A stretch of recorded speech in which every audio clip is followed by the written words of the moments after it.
अरे भाई, it is a meeting of our the strategy committee for the parliament. Whenever I do the ministerial work, I have been interested with the party work also occasionally. The crisis of Congress stems from the crisis of governance.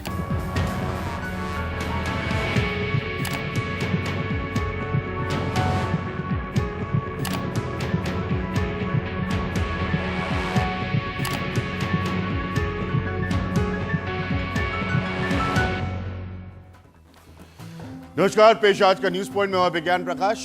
सियासत से जुड़ी खबरें ये जितनी तेजी से चढ़ती हैं उतनी तेजी से उतरती हैं, क्योंकि एक बात है जो मैं हमेशा दोहराता हूं अपने प्रोग्राम्स में कि राजनीति वो कला का नाम है जिसमें जो कुछ भी होता है वो कभी आपको दिखता नहीं है, जो कुछ भी दिखता है वो कभी होता नहीं है। इसलिए इस दायरे में रहकर एक जर्नलिस्ट के तौर पर जब हम चर्चा करते हैं तो बहुत सी बातों के औपचारिक डिनायल के लिए आपको तैयार रहना पड़ता है। लेकिन इसमें कोई दो राय नहीं है कि आज का घटनाक्रम न सिर्फ कांग्रेस में कोई बड़े बदलाव को लेकर सवाल उठा रहा है, वो इस बात के भी सवाल उठा रहा है कि जो गवर्नमेंट और पार्टी के बीच की रिलेशनशिप होती है, जो रिश्ता होता है, जो बहुत अहमियत रखता है जब वही पार्टी सरकार में मौजूद हो, क्या इसके डायनामिक्स भी बदलने वाले। मैं 5 सवाल जो उठा रहा हूं इस प्रोग्राम में, उसके बाद एक खास पैनल से आपको मिलाऊंगा। पहला सवाल मेरा यह कि क्या मनमोहन सरकार की उल्टी गिनती शुरू हो गई। इस पैनल में बहुत सारे ऐसे लोग होंगे जिनसे मैं सवाल सीधे तौर पर पूछूंगा। दूसरा सवाल जो मैं उठा रहा हूं इस प्रोग्राम में वो यह है कि क्या पार्टी अपनी पकड़ सरकार पर मजबूत कर रही है, अगर इसको हम ट्रांजिशन के तौर पर देखें। तीसरा सवाल जो उठा रहा हूं वो ये है कि क्या इससे हम कहीं मध्यावधि चुनाव की तरफ तो नहीं बढ़ रहे हैं। मिड टर्म इलेक्शंस की जो बातें कहीं वो तो सामने नहीं आ रही है। चुनाव में मिली हार पर डैमेज कंट्रोल की क्या एक कोशिश है कि उन लोगों को वापस संगठन में, ऑर्गेनाइजेशन में लाया जाए जिनकी बहुत ज्यादा जरूरत है। पांचवा सवाल जो उठा रहा हूं, मंत्रियों ने खुद पेशकश की या पार्टी ने उनको हटने को कहा, ये पांचवा पॉइंट है। इस पर आप सबसे तेजी से डिनायल सुन सकते हैं। पहले मैं आपको आज के अपने पैनल से मिलवाता हूं। मेरे साथ आलोक मेहता साहब मौजूद है। आलोक मेहता साहब के लिए मैं इतना कह सकता हूं कि बहुत बारीकी से और लंबे वक्त से वो कांग्रेस की पॉलिटिक्स को समझते हैं।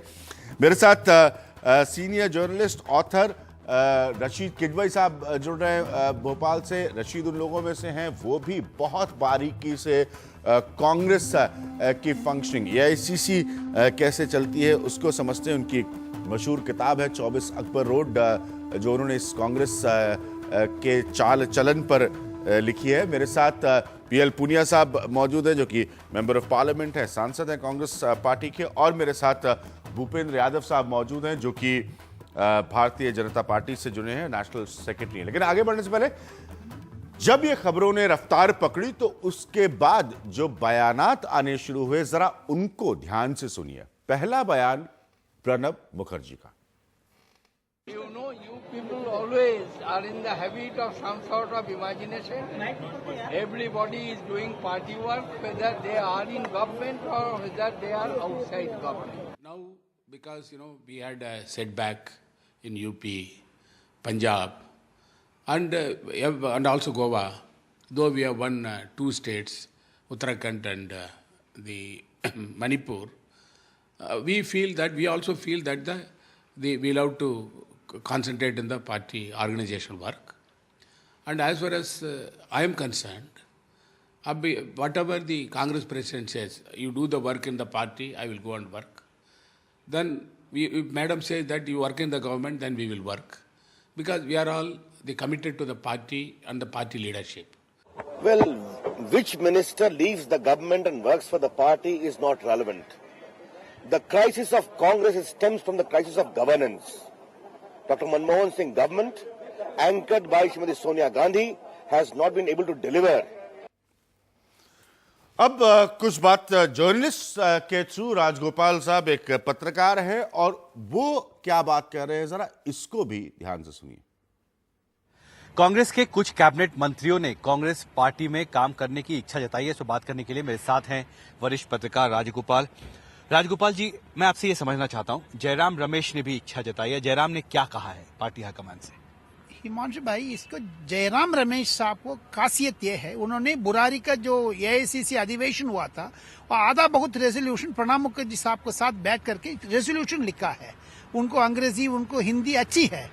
उनको दुखी ये है, मुझे पर्सनली बात करने में ऑफ द रिकॉर्ड, वो मुझे बोलते मैं ऑन रिकॉर्ड नहीं कह सकते हैं आपको, लेकिन जो रायबरेली में, अमेठी में, यूपी में, दिल्ली में सब जगह सफाई होती जा रहा है कांग्रेस, उसको रुकवाने के लिए क्या कार्यक्रम करना है? हम पार्टी का, ऑर्गेनाइजेशन का, संगठन का मजबूर करना है। कैसे मजबूर करोगे? वो सारा उन्होंने 5-6 पन्ने का चिट्ठी लिखा है, वो लगातार चिट्ठी लिखते आते हैं। ये आजकल नहीं लिखता है जयराम रमेश साहब ने, ये सबको लिखते हैं। उनको माइंड जो ट्रांसपेरेंट आदमी है, उनको लिखने का हक है, लेकिन वो जो पार्टी को नेता का, जो पार्टी वर्कर को बीच में जो लिखते हैं वो कॉन्फिडेंशियल मैटर है, हम उसको ऊपर टिप्पणी नहीं कर सकते हैं। लेकिन उनको मन पर जो भी है, कांग्रेस लोगों के मन पर, मैं एक्सेप्शनली जयराम रमेश को नहीं कह रहे, लेकिन ऑर्गेनाइजेशन कम होते जा रहे हैं, ऑर्गेनाइजेशन वीक होते जा रहे हैं। उनको लफ्ज़ ये है, जो जितना भी बाहर जा करके बताते हैं कांग्रेस आईसीयू में है, सरकार कोमा में है करके, उनको मन दुखी का प्रकट करते हैं। वो जो एक्सप्लेन करने टाइम पर उनको आक्रोश का जो इस रूप में दिखाते हैं, वो जो स्वाभाविक है, क्योंकि वो जयराम रमेश साहब, सलमान खुर्शीद ने दोनों, आपको याद होगा 2004 में वॉर रूम बना करके जबरदस्त जो आम आदमी का स्लोगन जयराम रमेश, सलमान खुर्शीद ने ही दिया है। इतना बड़ा सरकार आया है 9 साल में, 8 साल में आपने चला रहे, ये संगठन वीक होते जा रहे, सब जगह पर सफाई हो रहे। इसीलिए तो जयराम रमेश का, सलमान खुर्शीद का, वायला रवि साहब का, गुलाम नबी आजाद साहब का, ये चारों कांग्रेस को वापस ले आया आंध्र प्रदेश में भी। आपको याद होगा गुलाम नबी आजाद साहब को कार्यक्रम इतनी बहुत महत्वपूर्ण है, उसको 200% मार्क देना चाहिए, क्योंकि राजशेखर रेड्डी साहब को पादयात्रा किया है। कांग्रेस संगठन चंद्रबाबू नायडू छीन करके वाईएसआर का लेके आया आंध्र प्रदेश कांग्रेस के वास्ते। यूपी ये ठीक ही हुई है सेंटर में, 40 एमपी में 29 एमपी लेके आया है गुलाम नबी आजाद, वायला रवि दोनों मिल करके। तब संगठन वीक होते जा रहे कांग्रेस, उनको तो जरूर आंसू तो आएगी जरूर।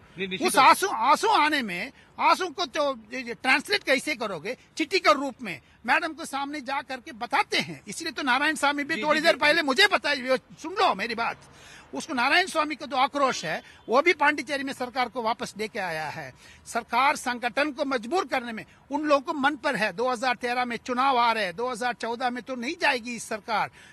जो सरकार है वीक हो गया है, सरकार तो ठप हो गया है, सरकार में दरवाजा बंद हो गया है। ये तो सारा मुझे पर्सनली बताते हैं। Do you have the NDTV Profit app? All the markets, all the news in your own homemade, ready-made portfolio available there for you. We will right now answer what you should sell, what you should buy when markets are down. Download at ndtvprofit.com/apps. Get the best app from the channel you trust.